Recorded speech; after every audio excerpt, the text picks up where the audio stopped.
Hi, my name is Kenny T. On my moment of the week this week, I took a trip down to Ndola.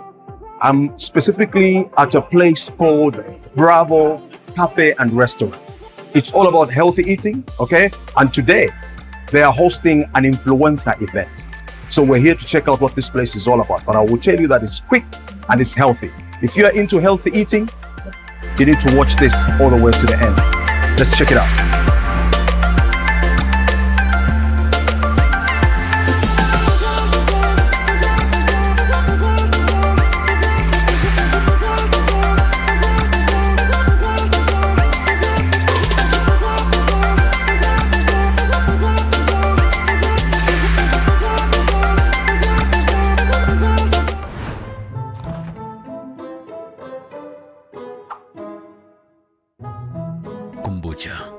What is it really? A drink? A trend? Or nature's secret to feeling alive? Introducing Win for Kombucha from Yato Foods. Win for Kombucha restores your healthy balance, boosts digestion, and refreshes your energy. Now you know. Win for Kombucha, the natural power of nature. Hello and welcome to the Kenny T One-on-One podcast. It's another day, beautiful day, and we're looking forward to a very beautiful and exciting episode. Remember, the Kenny T One-on-One podcast is brought to you by Yato Tea. Yato Tea is available in all leading supermarkets across the country. My guest today is Honorable Mulambo Haimbe. He is the Minister of Foreign Affairs and International Cooperation, and remember, he's also the Member of Parliament for Lusaka Central. Honorable, welcome to the Kenny T One-on-One podcast. Thank you. It's an honor to be here. We've been watching how the podcast goes. I was like, so I'm very happy to be here. So when the invite came, you're already aware of what was going on. No. It was a plan. Yeah. And of course, we're enjoying our Yato tea as we speak. Oh, yes. Absolutely. So, Honorable, I know on a day like this, you know, it's time for you to relax and all of that. You went you were at the farm this morning. Yes. What were you up to at the farm? So we're doing you have to have alternative sources of income. So we're doing a bit of onion and some cabbage. Okay. I'm a first-time farmer. Okay. All my life, professional life, I've concentrated on being a legal practitioner. But I can't do that anymore because I work for government. So I have to find other sources of income. And it's very therapeutic, actually. Is it? Yeah. You get to learn this and that about... we did maize last season. This one, which just ended. Yeah. It's a small place, 200 bags. But for a startup, not too bad. Yeah, so now we're doing other crops. We've got fish and all that. And very happy to spend time at the farm, yeah. Great. Yeah, show. And the day before, our last born is 9, going on 10. Yeah. So he wanted to go to the show. The other guys are out of that boarding school, university, and all that. Yeah. So we went with him, my wife and I. Not Vamakada, Shanshan, bodyguard. No, I'll share the photos with you. Yeah. We had a good time. It's been a long time since we've been able to just go to the show, and they've tarred the place. I was pretty surprised. Wenda kuja kumachani wanafaka matama. So it means that even dust kanachepa kwenze che dust nikuja by where they have these jumping castles and things. But that's where he wanted to go, and we were able to interact with people, to say hello, and basically just remember what it's like to always interact with others, and that was a good feel for us. Anjenja. What is that term? Please explain to me. So the time we were in opposition, as a practicing lawyer, we had a lot of cases against government and many trumped-up cases. So when they would bring witnesses, the cross-examination was so hard and difficult. Of course, with Keith Mwemba, Gilbert Phiri, and other lawyers. Yeah. It was so hard and difficult that before you even utter a word, daba witness, ambakunje. So that's where it comes from. That's where it comes from. And of course, we fought a tough political battle. We all know the times that we were in. It needed for one to be tough on the ground. And basically, people were able to say that this is a fearless person and so on and so forth. So part of the history as well. I know we're going to get into it, from a deeper standpoint. But when you're fighting those battles, did you also have friends that were not very comfortable hanging out with you? Because they didn't want to Oh, be yes. looked at a certain way Yes. and stuff like Yes. It was a difficult period because even just association. that? For example, I had been on the board of the audit board, risk advisory board of Yeah. the NCC Yeah.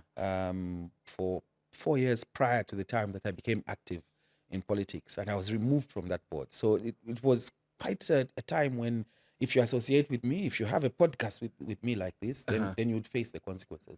So Yeah. people had to move away, and Yeah.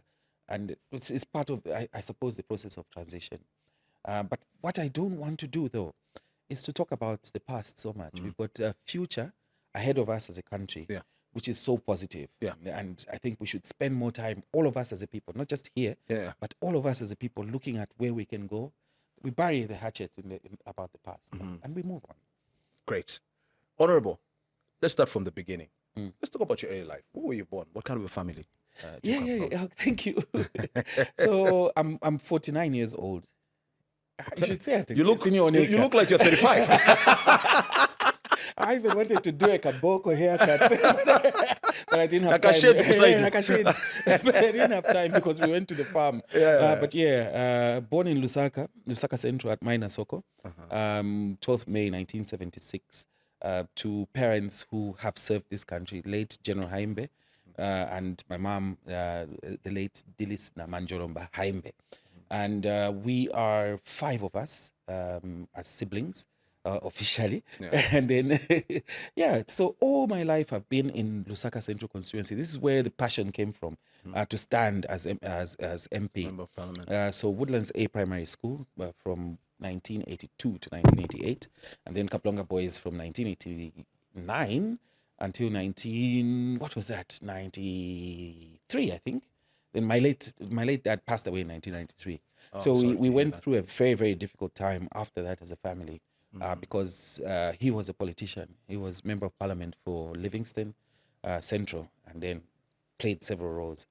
And we had to transition through that. As you know, coming from UNIP into the MMD era, we all struggled quite a bit. But that teaches you a lot of resilience. It teaches you a lot about respecting service. And that's one thing that I can take from my childhood, my early adulthood. The two parents were very clear that never think about making money for yourself in public service. You go and work, you do your side things, but you do them legitimately. You pay your taxes and all that. That was very, very clear from that. From the onset. Oh, you spoke. Your father was a general. Yes. Was he in the army? ZNS? He was in Zambia Air Force. He was a pilot. Oh, he was a pilot. Okay. These people could do a lot of things. So he was. He transitioned from being a pilot. He left ZAF as what they used to call then Chief of Air Staff. Okay. Or I believe, I hope I'm not wrong. But anyway, he left ZAF as a brigadier general. Then joined Zambia Airways as managing director, and brought the industry, the Zambia Airways back to where it's supposed to be. If you remember the famous DC-10, that transaction was done by my late dad to buy it from Seattle, and I think he flew it the first time back to Zambia, and then joined politics and ended as Minister of Power, Transport and Communication. Now, Honorable, I had a lot of friends that lived, because I'm there always Kuja, and they traveled a lot. Did you travel a lot as well? No. My dad was very strict about that. Why? No free tickets. No. The very same issue I've just talked about. We are there for service, and not to take advantage. And both of them were very strict about that. If you want to make a move of any sort, you work for it, you pay your way, and you don't take advantage of public money. So that's deeply ingrained in all of us as siblings. So what your other siblings? What are they up to? So we're a family of lawyers.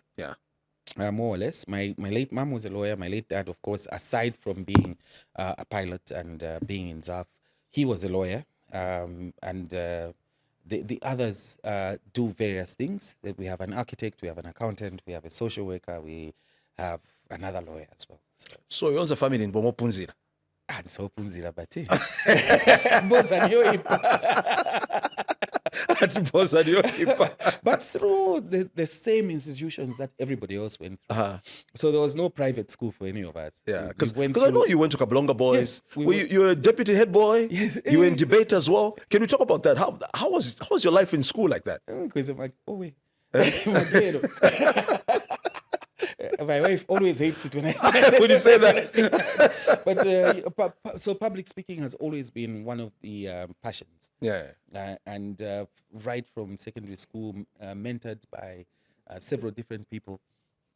And so my sisters were at St. Mary's. So all the time, we used to live in Makeni before, and then moved closer to here, to Lusaka, to Lusaka Central. Yeah. So would have that thing where Bakachedwa picking on, you walk to St. Mary's, and then you sit there and you are interacting with various different people, and we grow up the normal life, I think, more or less. Yeah. I was when I was at Arkan, I was in debate, and I mean, this is a story that everybody tells, but I think it's a fact. I was one of the best speakers for my debate club. Oh, me when I joined, we started winning. Of course, it was very interesting, and you know, I always thought I'd be a lawyer, obviously from debates and stuff like that. But life being what it is, you know, here we are. So after secondary school, what happened? So after secondary school, University of Zambia. But talking about debate before I leave there, I was the chairperson during my time of the debate club, and we used to go around the province. Our nemesis was actually a late friend called Abigail Luando. I don't know if you remember that name. No. So she was from Kablonga Girls, very prolific speaker. And what it does actually is that it forms us up. And maybe I would like to take this opportunity to for the young people that are watching, never take for granted any of the skills that come your way, whether it's woodwork, whether it's speaking. It can be your future life. And I think it's very, very important. Look at where we're sitting here. Yeah. We are in this beautiful place. Probably one of the best studios I've seen. I've been in several across the world. Job well done. Thank you. So Thank you. it We leads appreciate to somewhere. Yeah. I thought I should mention that as Thank well. you. Thank you. So University of Zambia did law school. Subsequently, I've worked for various institutions. And maybe I should also take this opportunity, if you allow me, to pass my condolences to the family of my former workmate Ndela Sichizia. I actually wanted to ask you about that. It I'm was devastated. You know, when I woke up this morning, it's the first thing that I saw. I couldn't believe it. Totally devastated. You know, it's So we worked together Very at sad. Barclays Bank. I worked for CEC before that. And my class, we are now 25 years at the bar almost. So post qualification, practiced law. I'm an avid believer in alternate dispute resolution. So I'm a qualified arbitrator. I'm a fellow of the Chartered Institute of Arbitrators. I did my master's in arbitration and construction law. I'm doing my second master's now. Now, yes. It doesn't stop, huh? It doesn't stop. Because one would think, he's now a minister. Oh, school yachan. Boss, nabwana ngira mchani, foreign affairs, thrown in the deep end. And I realized when you go for some of these meetings, my colleagues would speak technically. And by the grace of God, as long as I'm serving in this portfolio, I'd like to be able to represent Zambia as best as I can. So that's the reason I'm doing my second master's now in international affairs and international relations. But Honorable, away from school and studies, you played some rugby at some point. Yeah. Do you still play? Oh. No, of course not. No. My Sunday special. Unless touch chambi kapena. Yeah. But I played rugby at the time I was at UNZA. So our team as UNZA team was I think energetic. So I played for Powerhouse Lusaka.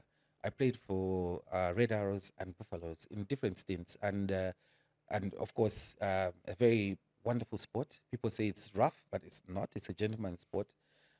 Probably why I had to stop is you can see I've got a couple of scars. Yeah, so imagine you're going into court.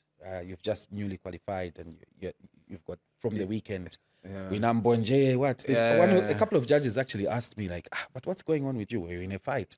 So I had to stop. And of course, also I had a couple of injuries. Once I had my kneecap completely, it's shifted.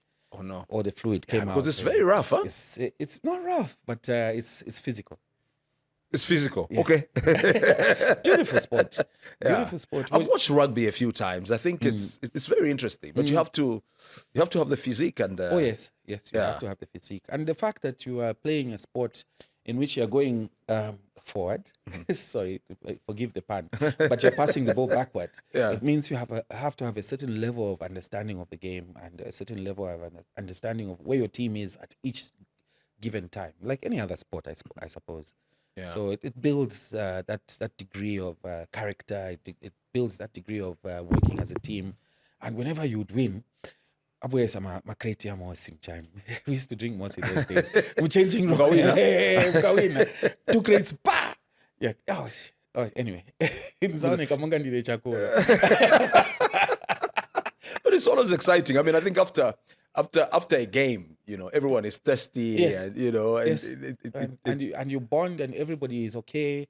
Nobody has been seriously injured. Maybe a couple of stitches here and there, but you are praying together and saying, as a team, with whether you win or lose, by the way, that's not the essence. The essence is that you are gelled in a way that 15 people can never be gelled in the ordinary sense. It really builds brotherhood, and that's a quality I think we all need to have as Zambians, because if I can stray a little bit, we've lost the essence of who we are as a people, especially on this social media. I can say anything to you when I'm typing on my phone. There's no face-to-face so much anymore, and you actually don't care what you're saying, but you'll be hurting someone.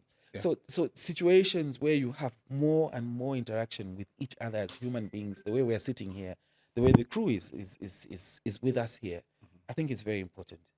No, it's very no. It's very true, and Honorable.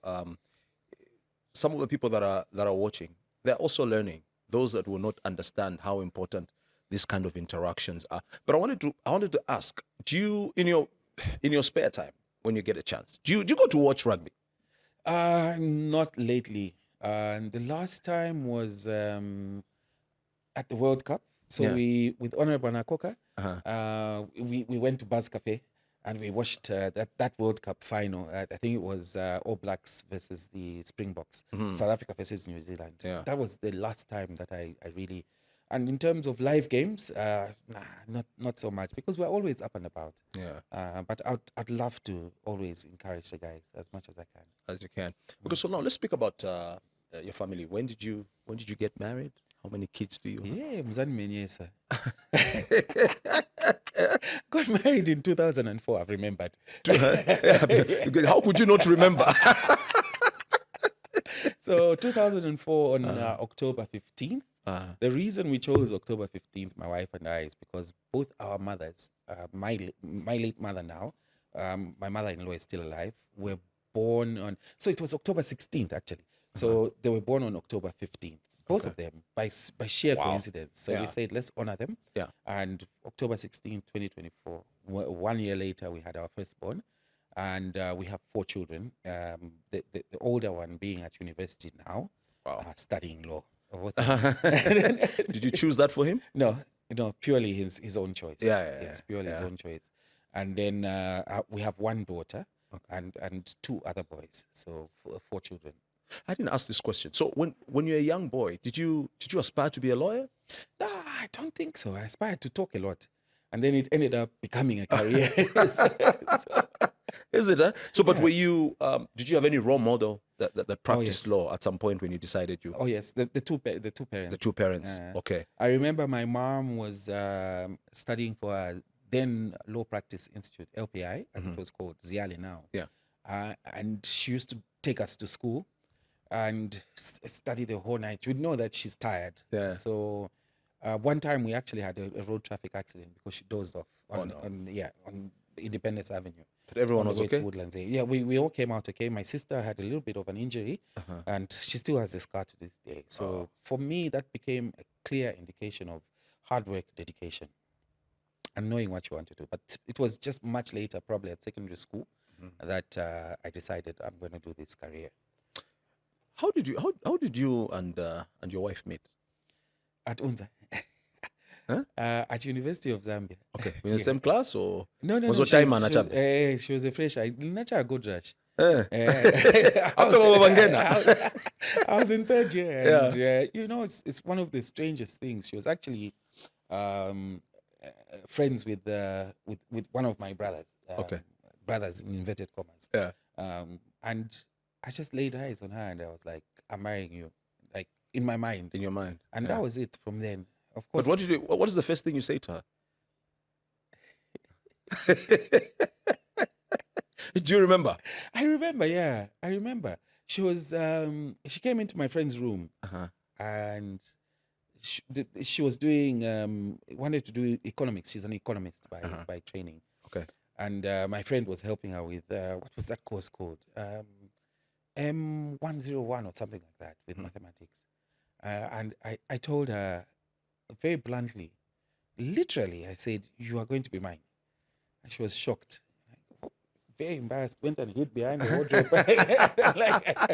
Of course, with a couple of other embellishments, but I'll not say them. Yeah. And then one thing led to the other. Yeah. And you guys got married. Yes. So you guys have a wedding? Or? Yes. Formal wedding, Pamosi Hotel.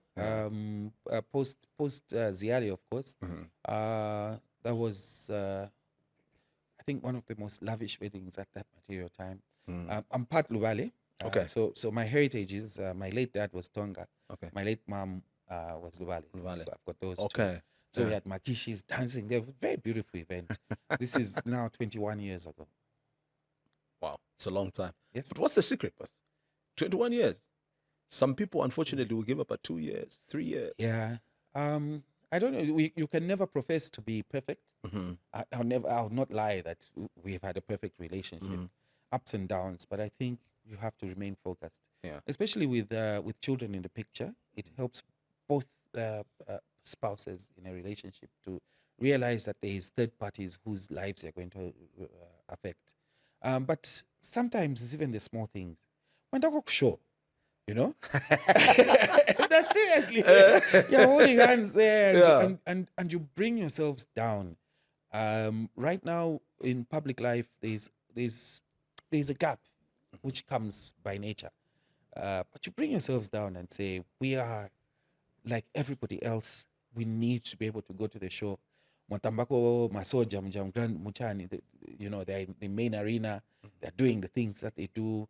You see the skydivers come down, and this is the small little things, I think. Of course, a lot, she's very prayerful. I am too, but I can certainly say that she's more prayerful than me. And you are. Yeah. Yes, we are Catholic, both of us. We got married in the Catholic Church. All of our children are baptized in the Catholic Church. I was baptized after my 3 children were born. And one day, Father Kini. I remember Father Kini. Yes, he says to me, but you keep on bringing the children, the correct expression is children. What about you? So I did that as well. I'm fully baptized, and we try and keep pushing along. That's interesting. Let's speak about, actually, before I move on to the next thing. You know, you've inspired me to take my kids to the show. You know, because they've never been there, right? And I keep telling them the stories of how, when we're growing up, you know, a show was a big thing. I was born in Kitwe. We'd go to the Kitwe Agricultural and Commercial Show. Would look forward to it and would look forward to be on that train. And to the trade fair. You know? And the trade fair in Ndola. So I think the next one I need to take them. Yeah, certainly. Yeah. And we've evolved. There's quite a lot that you would learn and appreciate. Yeah. And I think it's something which they would want to do, possibly. I know my son was very excited. No, they've been asking, but I've been saying, you know, I've been giving excuses, which is not good. So, Honorable, let's speak about now. How did you transition now from this person that's in the corporate world to get into, onto the political scene? What encouraged you to do this? So it was a feeling that our country was underrepresented. Okay. And of course, there were at the time a lot of what's the word I'm looking for? Injustices. So I came in through the my profession, being a legal practitioner, I was representing everybody in the whole scale of from a cadre whose I felt was being mistreated, Yeah. for the lack of a better term, right up to President HH. And this then led to, like, you know what? It's not enough being in court and whatnot. So with my friend Ebby, who's sitting over here, one day we said, there's no real candidate in Lusaka Central. That was now 2015. I'd been actively in politics, supporting the political sphere from 2012. Yeah. And so we decided to throw our hat in 2016. And it went very well. And then Charlotte Scott got adopted. And I represented her in the petition and won. One of the 2 petitions that were won during the 2016 round. Munali, I was in that petition as well, and Lusaka Central. And I've kept on since then. At great personal sacrifice, by the way, because I had to put aside paid work. We were doing pro bono legal services across the country. It was a passion, and it still remains a passion. I suppose also the apple doesn't fall too far from the tree. Yeah. So of all my siblings, I'm the only one who's actually in active politics. I feel this desire to serve. And of course, let me mention now that it's also a privilege. And my president, your president, our president, President HH, always reminds us. He's a mentor, by the way, to me personally, because he always reminds us, from 20 million Zambians, you are lucky to serve. So do the best that you can. Yes. Yeah. And I take those words truly as at the core. And the rest is history. So when you stood for Lusaka Central, was that the first time you were standing? Yes, it was. You didn't make any other attempts before? So I wasn't adopted in 2016 by the party. Okay. And I didn't make any attempt after The that. UPND? UPND. Okay. Then, hence the red and white, by the way. Okay. So 2021, after continuing from that experience I've just told you about, we stood still. And I say we because we are a team. So it's the first experience, first time in parliament, first time in public service. Quite a change, a step change from being in private sector. Public service is completely different, but it has its benefits, not in monetary terms, but in terms of being there.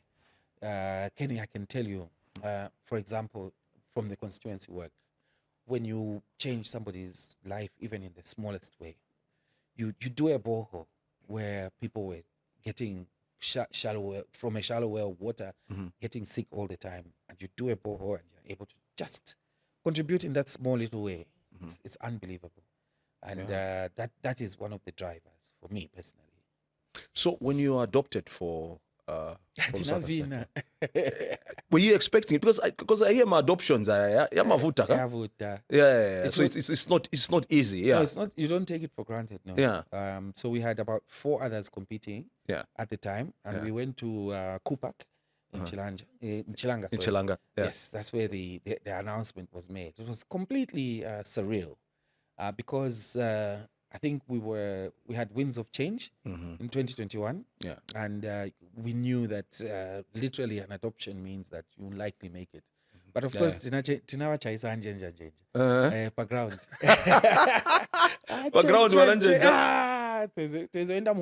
It was not easy. Yeah. It was not easy with the guys on the ground. You're marching through the streets of Bauleni, and speaking to people, and letting them know that this is a genuine person that wants, as I keep on going back to the issue of service.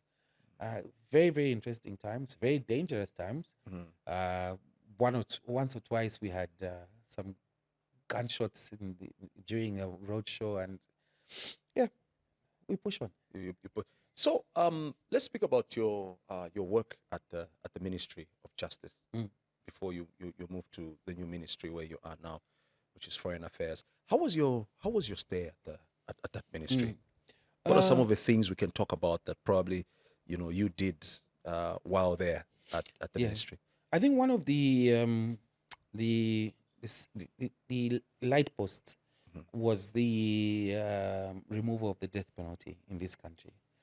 Of course, very emotive, a number of debates around that, because especially for the victims of people who have suffered heinous crime, it was difficult for them to appreciate and understand that the sanctity of life is something that you must protect. And this was something which my president, as I said earlier, President Hichilema, was very clear about, that we cannot continue on this path. So when we pushed the paperwork to remove the death penalty, it became a sounding board across the world. Excuse me. And I think for me, that was a profound moment.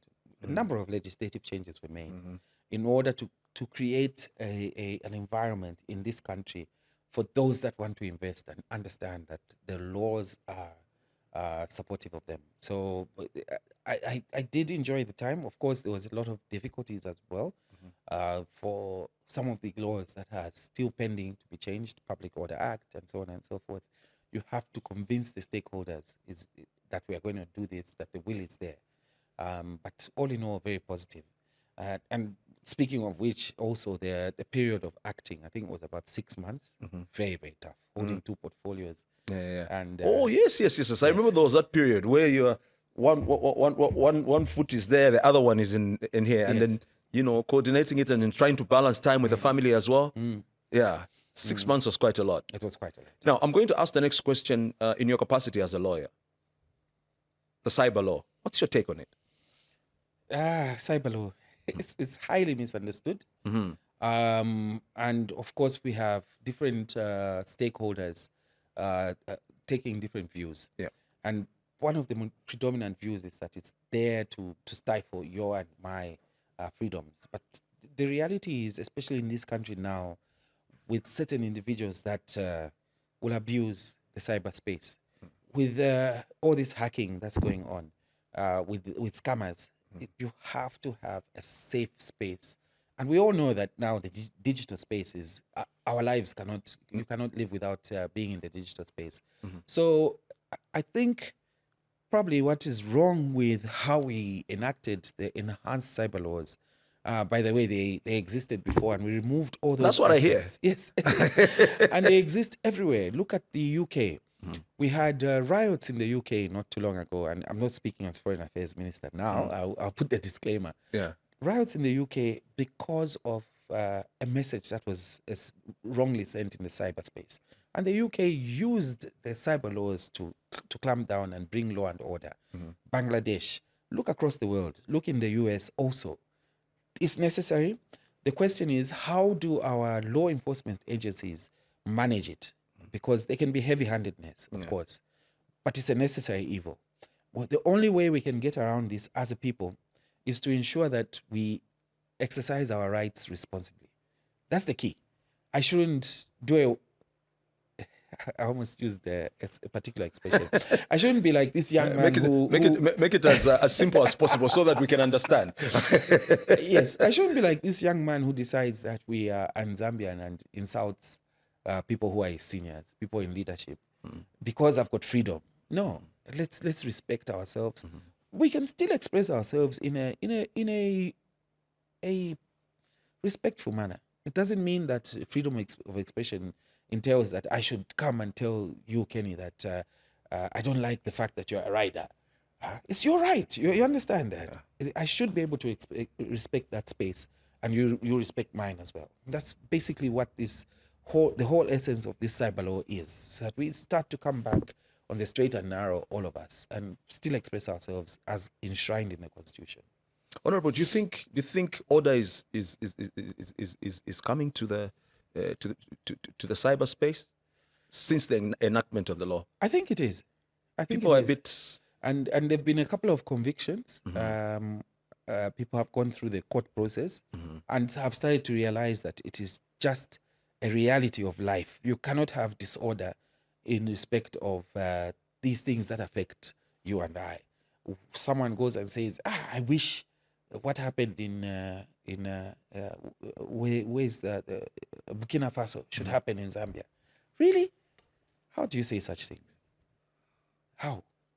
You can still express your discontent with the government of the day without inciting people, without inciting the military, the police, and our armed forces into going down that route. It's not necessary. So yes, there's been a significant change, yes. You're watching the Kenny T One-on-One podcast. We take a break. We'll be right back.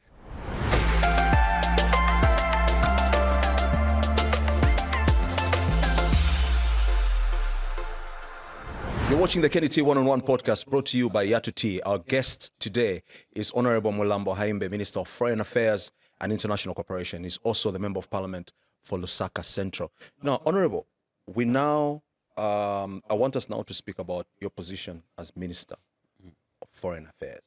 One of the main things I want us to speak about is that I know that you've been very instrumental in what's going on now, you know, the negotiations between government, the Lungu family, and so forth. What is really going on, Honorable? I don't know how to put it. Of course, we as a people were all grieving. That was our 6th Republican president. He served. The family has got its own views about how he should be put to rest. Of course, government wants to honor him as best as we can. The matter is in court now.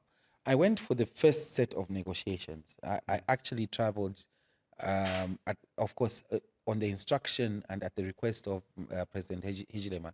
When he heard of the demise of the late president, I think he passed away on Thursday. Friday morning, I was in Johannesburg and then Pretoria.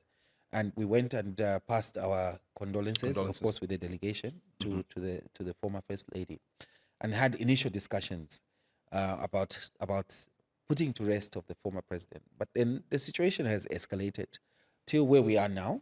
Of course, I don't want to go into any details.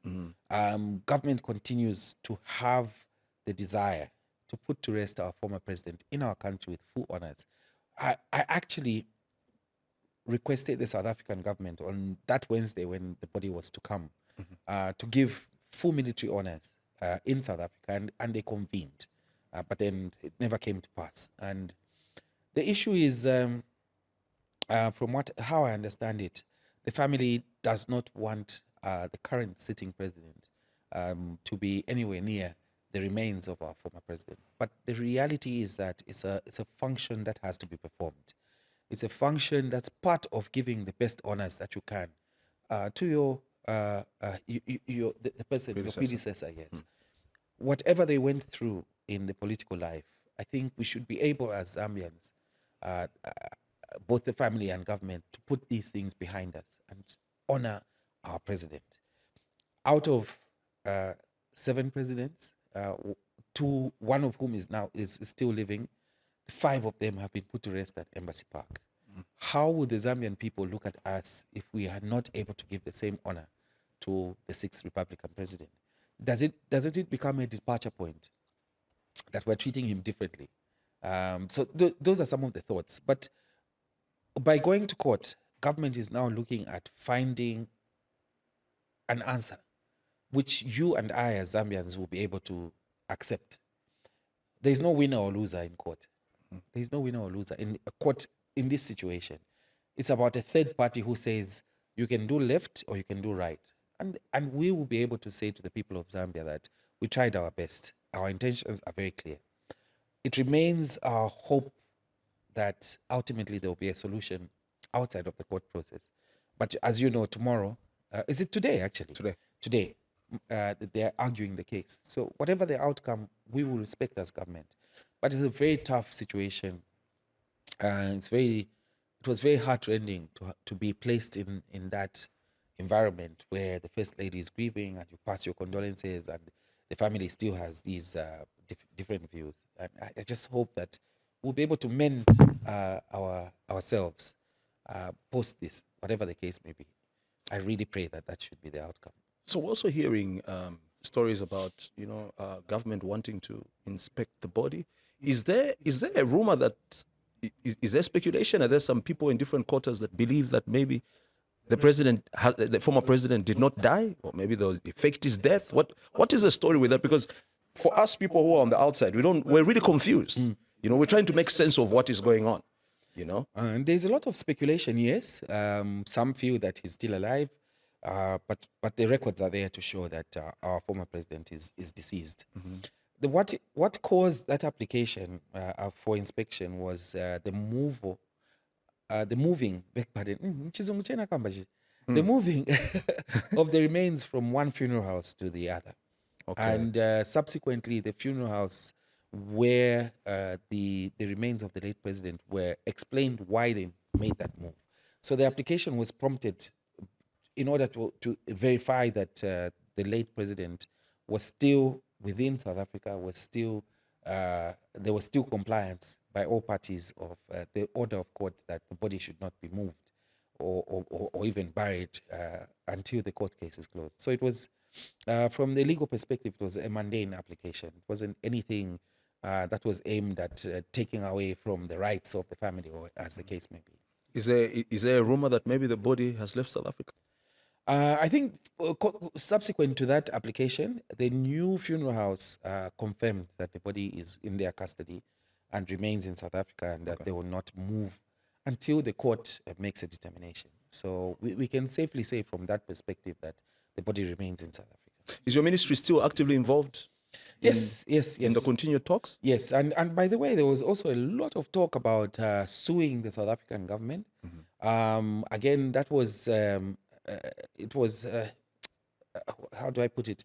It was a when you want a certain action to be taken by government of the day, the sitting government in any country, you will have to add them to the proceedings. So it was, I think, done in the run-of-the-mill sort of thing. But then it was realized later on that this is not necessary, and the government was removed from there. And I'd like to say, I'll put my official face on, that the relations with our South African counterparts remain strong. They understood why this technical direction was taken, and that they've been removed from there. I was actually with my brother, Minister Ronald Lamola, in Dar es Salaam a couple of weeks ago now, and we spoke at length on all these issues. So all is well. Let's speak about your work at Foreign Affairs. What's your day like? Like when you get to the office, what time do you get to the office? What kind of, do you meet the president every day? I wish I could.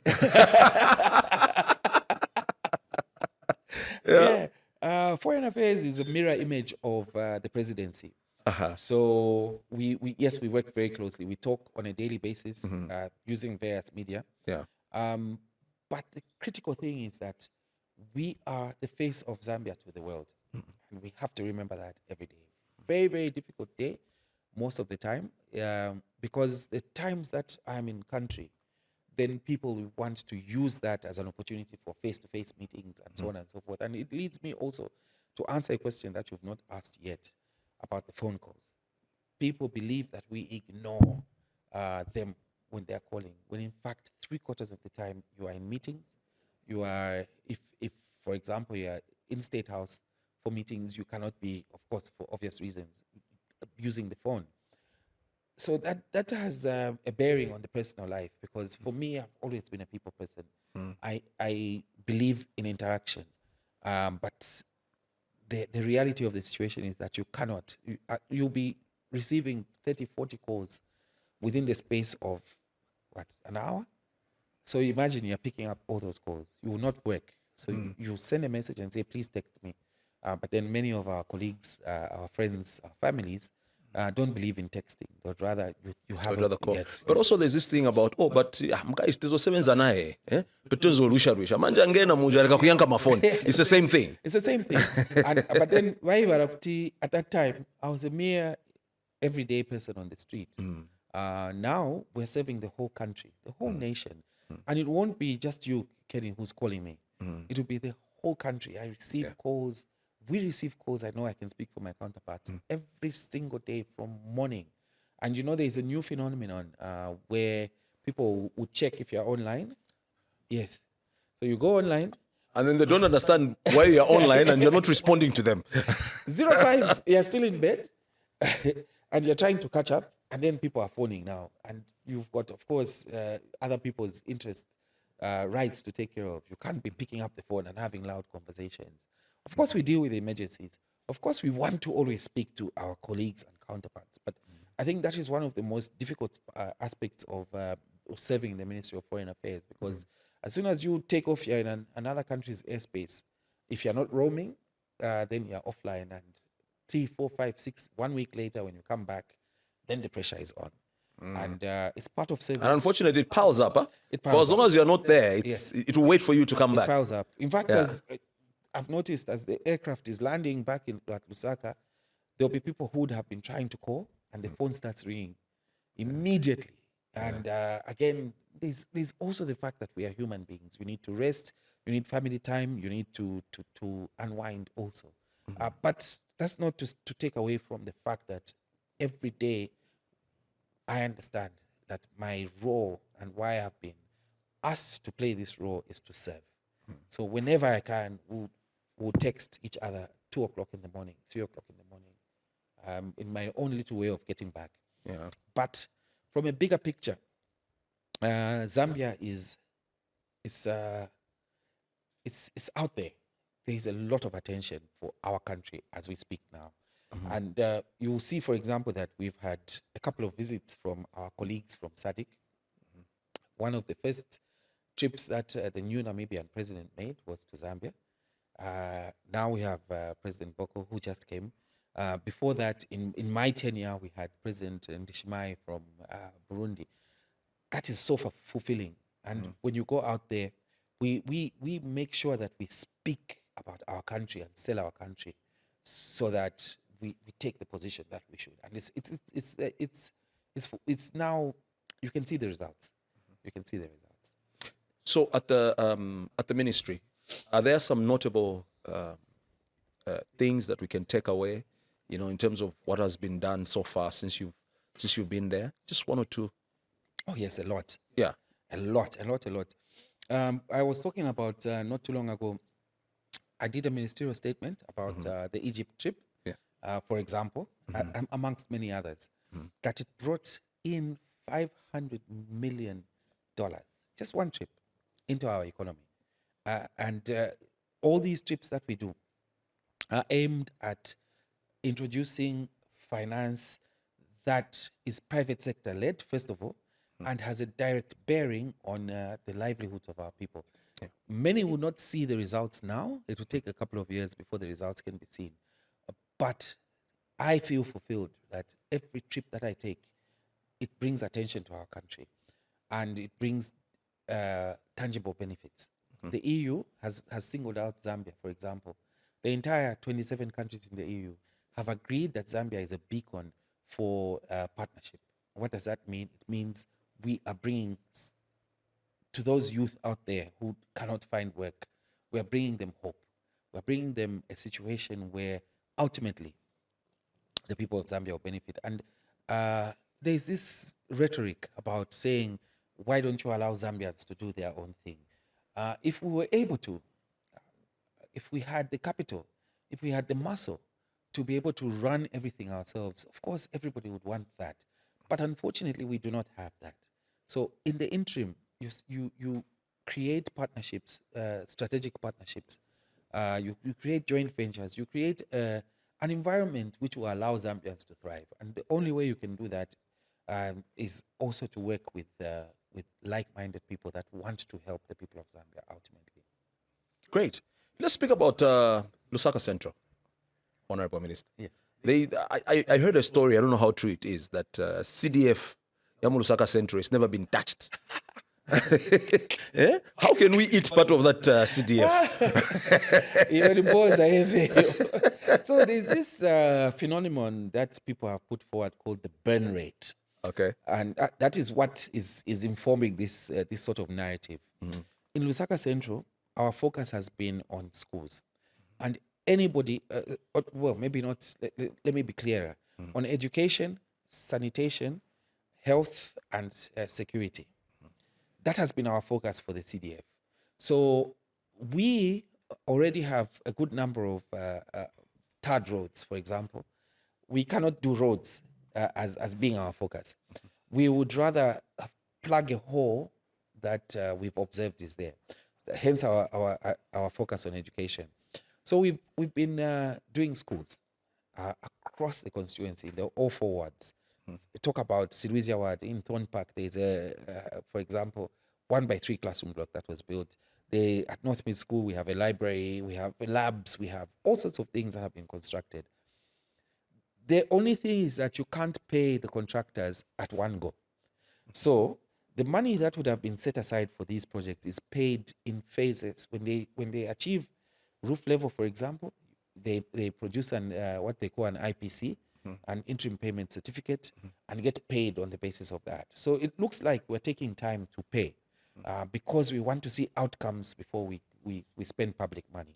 So you don't want to spend money on something that won't be built. Yes, you can't pay them in advance because of course, we've seen historically that people would be paid for not doing anything.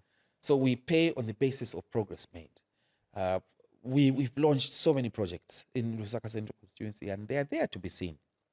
So this whole issue of burn rate doesn't recognize that when you're doing community projects, it takes time before your 2023 money is paid when they finished construction in 2024, for example. Other constituencies, they need to do feeder roads. So they will buy yellow machinery, which you pay off once. So you pay 4 million, 5 million kwacha, and you buy all these trucks and all the rest of it. And so it looks like they are more progressive, when in fact not. So I would say it's a complete misnomer. And we've gone a little bit further than that. Aside from the CDF money, we have been able to lobby for one of the key sanitation projects that is important to the constituency. I approached the African Development Bank, and they agreed to finance $1 million for the construction of a pipeline from Crossroads into Bowlen. That's beyond the CDF. So we are doing a lot of work. And that's why I laughed initially when you asked that question. So they are actually benefiting from CDF, especially people in places like Bauleni, in the compounds and so forth. Yes, they are feeling the effects. Across the constituency, yes, they are. For example, even one of the first upstairs classroom blocks was built at Bauleni Combined School. It's under construction now. Before anybody else in the country realized that you can go up and use the space more effectively. So yes, very proudly can say that we are doing a lot. We very recently, using CDF, have cleared garbage, for example, solid waste. That has been, if you've ever gone into Bowlen, by the market road there, almost 20 years of piled solid waste. Yeah. And we've cleared it. Oh, it's not there? It's not there. It shows that, first of all, as a constituency office, we are alive to what the people actually want and need.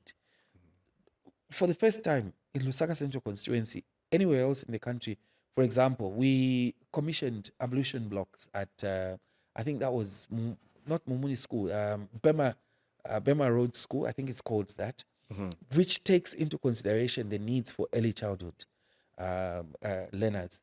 So traditionally, what we have in our schools is these toilet pans that cater for older children. So you find the young children who are in early childhood education cannot use the toilet properly. They mess themselves and they create all sorts of mess. But for us as Lusaka Central, we have now commissioned across the constituency, we've started constructing ablution blocks that cater for these young people. Very, very innovative. Maybe we don't say it enough, but we are doing a lot of work. Okay, so just maybe one final question on the constituency and obviously Lusaka Central. What are the immediate plans now, in as far as improving, this Lusaka Central, improving the livelihoods of the people in connection with CDF? I know we're going to an election year next year, so we still have some money that hasn't been spent. So maybe my question is there something we can talk about that's at a planning stage in terms of what will be done, what people should expect? Yes, so we continue to focus on the areas that I've spoken of. This going into the last year of this mandate. Our focus has been on health in particular.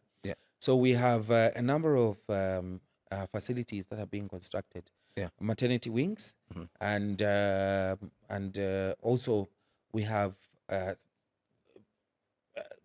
how do I put it?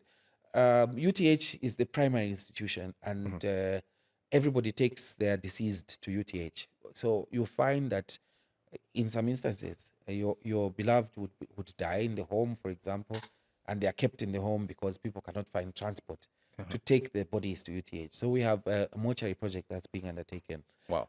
Ultimately, yes. Ultimately, we want to bring respect to our constituents in Lusaka Central. Basically, bring their life up to what you expect as a minimum.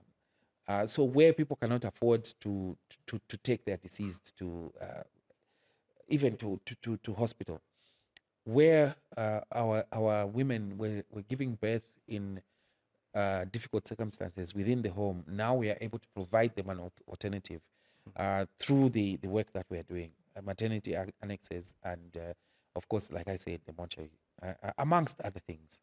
For example, we're upgrading Sikanzeka Hospital.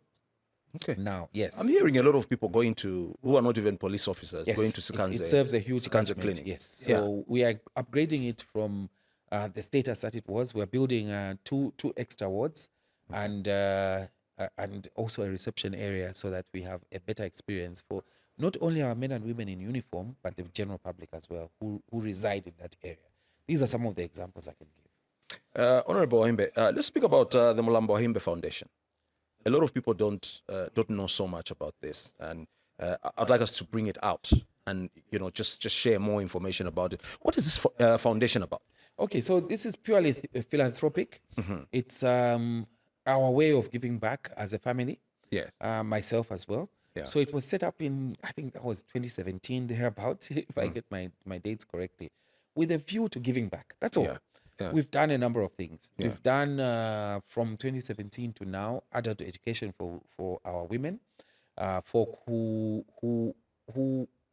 went through life having to take care of others, then were not able to go to school as a consequence. We've done eyesight programs for the community in general, but the most recent that I'm very, very proud of, we did the inaugural Mulambo Haimbe scouting tournament, where we brought 480 young men. It was predominantly young men. This edition we involved the young ladies as well to showcase their soccer talent.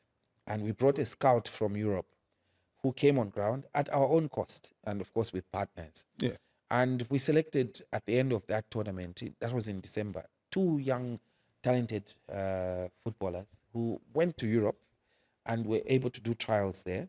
And we are waiting at whether they will be taken or not. But the whole idea is to take away this whole wasting of talent through activities that don't build the character of our young people, and giving them hope.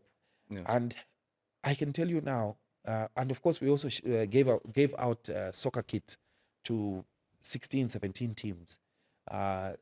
It gives our youth something, an alternative that would probably make their lives better. And because I think if they have something to do like that, I mean, it also keeps them away from Vices. doing vices like drug abuse, Yes. Alcohol abuse and stuff like this. Yeah. Yes, and I think it went very well. We're doing the second one this year, and we wanted to keep it away from the political cycle so that they understand our young people, the communities, that we are doing this from the bottom of our heart. Yeah, nothing to do with... nothing to do with... Of course, I'm a political person, but really at the end of the day, it was about what can you give back? And how can you, offer a complete stranger that you've never interacted on, you don't even ask for their vote or anything, an opportunity in life. And so that's heartwarming. Great. Well done. I mean, it's very rare that people would be in positions like the position that you're in, that they would actually think of somebody out there who's struggling.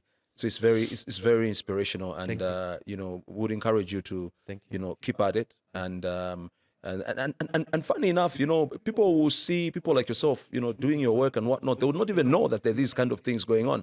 And if I didn't ask, you're probably not going to talk about it. But we researched on it, And I said, look, when I saw it, I said, no, we need to speak about it. Thank you. So that Appreciate people it. know. And then also, you never know, there could be people out there that are watching that be interested in partnering with you on some of the projects, you know, under the foundation. Yeah, and speaking of that, for example, in the last edition, we had partners from the Holiday Inn partnered with us to give accommodation to our scout that came in.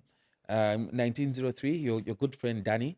Danny, yes. Was able to provide all the food for the period that the scout was in the country. About 5 days, all meals were provided by him, and we had our grand finale at 1903. So yes, there'll be a lot of partners that want to come on board, and I'd like to encourage them to continue helping. So Danny hasn't told you about getting a bike yet? He's been trying to get me. and by the way, that's a lot of us appreciate and admire what you as bikers do, the closeness as a family, but we're just scared of bikes. Yeah. It takes a bit of certain level of brevity, but once you jump on it, then That's it. Then it's done. So you have to be sure it's like, what you want it's to like do. riding a horse. I've never ridden a horse before in my life. So, Honorable, any word of encouragement to that person out there that looks up to you as a role model, someone you don't even know? Because people think it's easy to be who you are, and sort of like, they think it's very easy what you do, basically. Yeah, true. The word of encouragement is basically to say that I'm a person that has always been the same Mulambo Haimbe for all these years. I think one of the challenges that I have faced in public service is that people assume that when you take these roles, you take a superior position. Yeah. That's wrong, completely wrong. I will always be as humble as I've always been. I will always drink my water. I will always drink my Yato tea. And I'll always, occasionally, drink my Mosi, just like we've always done. Yeah. Being away from others is not because you assume that you are better than them. It's service. Ultimately, what we want to do, I know my president, his focus is to improve the welfare of all Zambians. And the example that can be given is the work of President Manawasa. We want to do the same as a government. I want to do the same as an individual. I may not be able to attend to each and every issue that my constituents would want me to attend to. Marilo, Bwanji na Bwanji, phone Bwanji na Bwanji. But at the end of the day, at the top of my mind is, let's improve this country. Let's create opportunities for our fellow citizens. And then we will stand proud as a country, as a people. And we are getting there. We're getting there because from my perspective as Minister of Foreign Affairs, you can see the new appreciation that the world has for this country. You can see the interest that the world has for this country. You can see the moves towards using the opportunities we have. Again, another example is in the gold sector. There's been a lot of talk about why don't you allow our people to enjoy the benefits of the gold sector. But it cannot be done without bringing order. And when we bring that order, everybody has got the opportunity to participate and make their lives better. This country has got so much potential. And the only way we can go is, forgive me for the pun again, is forward. Let us do that together. Through trust, let's trust our leaders. I'm not going to talk about elections next year, but let's trust our leaders. Let's reduce the amount of rhetoric that we put on social media and being petty. We talk about somebody's skin tone, we talk about this, that, and the other. No, we can do better for ourselves. And once we are united as a people, the sky is the limit. That is my plea right now as I sit here. Great. Honorable, so what we do on this podcast is... drink Yato tea. Drink Yato tea. And then outside that, you have an opportunity to pick a question for our next guest. Meaning, our previous guest picked a question for you, but it's a very interesting one. The question is, what is your proudest moment as a human being? Over the 49 years I've lived on this Yes, earth, please. I think one of my proudest moments is honoring my mom. She was very close to me. Yeah. And by the way, I was quite a bit of a rogue. Oh, really? Aside from all these, You look like you've been very grounded from the time you. Yeah, tenzoenda kuma Chinese, kuma Wehem. So at some point, thought this would be the life, but I stood the course and was able to honor her when I was called to the bar. For me, that was a very proud moment. She was not in the country at the time, but the Chief Justice spoke about her and said, "Well done," specifically to me, "Well done. Please pass my regards to your mom when you speak to her." So for me, that was a very defining moment, a proud moment. Of course, another proud moment would be the opportunity to serve. We don't take it for granted. Yeah. I don't expect that I'll always be in this position, but whilst I'm here, with the grace of God, with the choice from President HH, I'm happy to be here right now, and I'll hold my head high that I've done what I can, the best that I can, through the portfolios, justice, foreign affairs, and whatever else comes my way, to serve the people of Zambia. I think it's a huge, proud moment for me. But first, honoring the parents, key. And then, on a lighter moment, when I get to sing with a live band. We're having a discussion, and then apparently there's a song that trended. So Mulenga. Yeah, we had a fundraiser. So when is the album coming out, Honorable? I wish I could do it a lot more, but now, of course, people would wonder, why is the Minister of Foreign Affairs singing?